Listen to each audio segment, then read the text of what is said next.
Back to one of our top stories now, and that's British Prime Minister Boris Johnson, who is so far resisting calls from within his own party to resign over a lockdown party scandal that has prompted several letters of no confidence. Joining us live from London now is Sky News UK Chief Political Correspondent John Craig. A breathless day of events, it would seem. John, good evening where you are. Can you bring us up to speed, and can Boris Johnson survive this?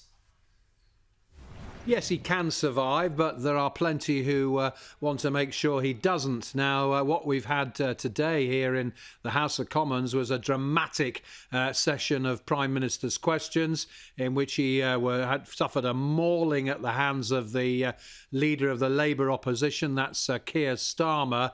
But then, right at the end of PMQs, a dramatic moment when a senior Conservative MP, David Davis, who used to be a cabinet minister in the Conservative government, stood up and read out a famous quote from the Second World War, when a Conservative MP, Leo Amery, said to Neville Chamberlain, "In the name of God, go."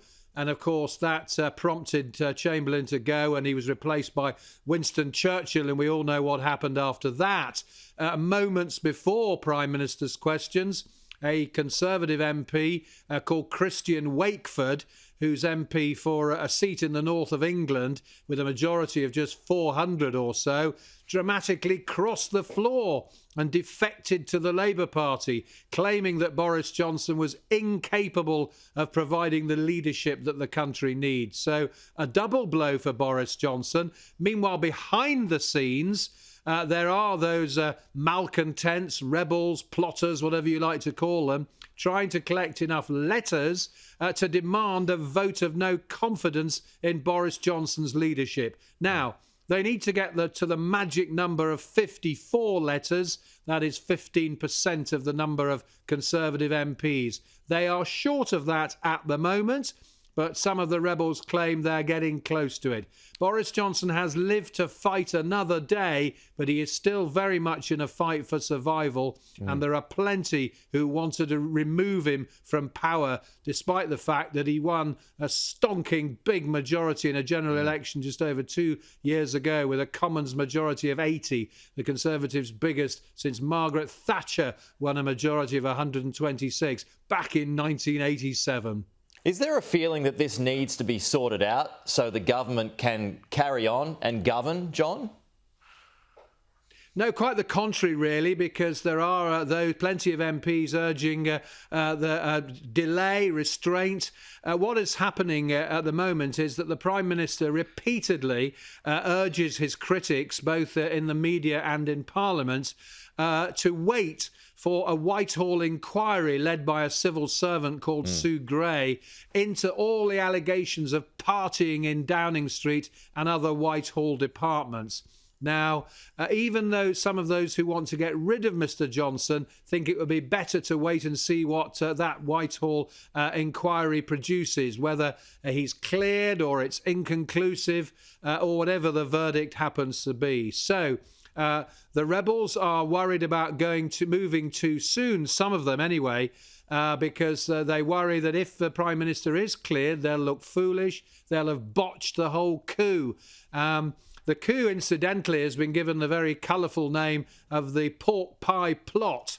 Now, the reason for that is that it was held in the office of a Conservative MP who represents a constituency called Rutland and Melton, which is the home of what here in the UK we call the Melton Mowbray pork pie. Not sure if you have those in Australia, but they're very popular here. I know you like your 4 and 20 pies over there. I do love a 4 and 20, no doubt. You know me so well, John. Now, a couple of things that may well also work in Boris's favour. It's a long time until the next election. And also, is there a strong enough candidate to replace him if he is ousted from power? The two leading contenders are the Chancellor of the Exchequer, that's Rishi Sunak, and the Foreign Secretary Liz Truss. Now, Liz Truss is more of a right-winger in the mould of Boris Johnson. She was a Remainer. That's somebody who wanted to stay in the European Union, but she's a fully signed-up Brexiteer now and has become the darling of Conservative Party activists. Now, Rishi Sunak is the MP for a seat up in Yorkshire, which used to be represented by a previous Conservative leader, William Hague. He is an ex-businessman, very wealthy, married to the daughter of an Indian billionaire. He has been very lukewarm in his support for Boris Johnson in recent days. Liz Truss has been much more supportive. Now, supporters of those two senior cabinet ministers are worried that if they do move too soon, it'll all go horribly wrong.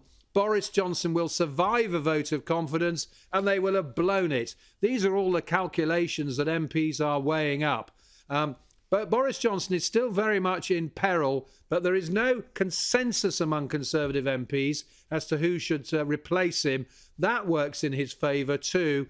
And there are plenty who think that now is not the best time, whilst the COVID pandemic, of course, is still not over. It's in retreat, the government claims, but it's not over yet. Today, we've had the Prime Minister announce the further relaxing of restrictions here in England, just England, because they have separate rules in Scotland, Northern Ireland and Wales. But the Prime Minister is hoping that by relaxing the COVID rules, that'll win him more support amongst some of his pesky Conservative backbenchers.